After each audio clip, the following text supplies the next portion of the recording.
si je pose pas cette question aux panafricanistes, tout le monde espérait au moins avoir un pape africain. Sarah était déjà comme un favori présenté sur toutes les chaînes, même sur Canal 2 International.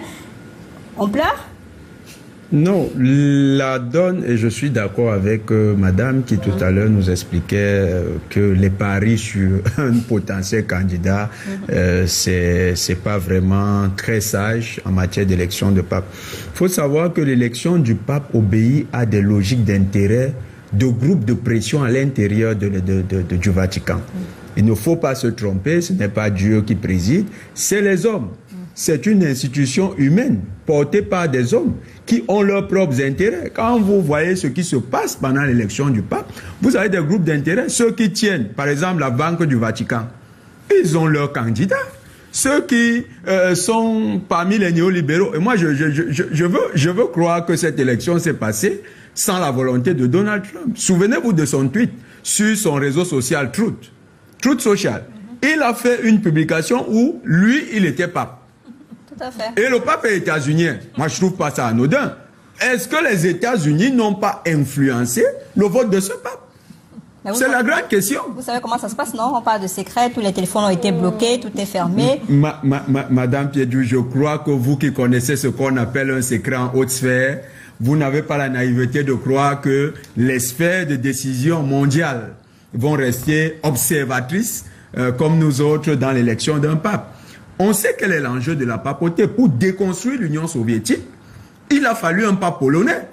Et on sait que les Polonais, la diaspora polonaise a une rengaine contre la Russie. C'est toute la diaspora polonaise. Vous prenez les géostratèges qui aux États-Unis créent les problèmes à la Russie, les Brzezinski, celui Paul Wolfowitz, tous ces conservateurs, c'est des Polonais d'origine. Donc ces Polonais-là, quand on les prend, on les met à la tête d'une institution, c'est pour attaquer profondément la Russie, parce que la Pologne a un vieux contentieux avec la Russie. Aujourd'hui, c'est un États-Unien qui est à la tête de la papauté. Et qu'est-ce que cet États-Unien porte comme projet? Moi, je veux croire que ce sera un projet... Ce sont États-Uniens, là, je ne comprends pas. Un Américain. Non, quand on dit Américain, on donne l'impression que tout le continent américain est représenté.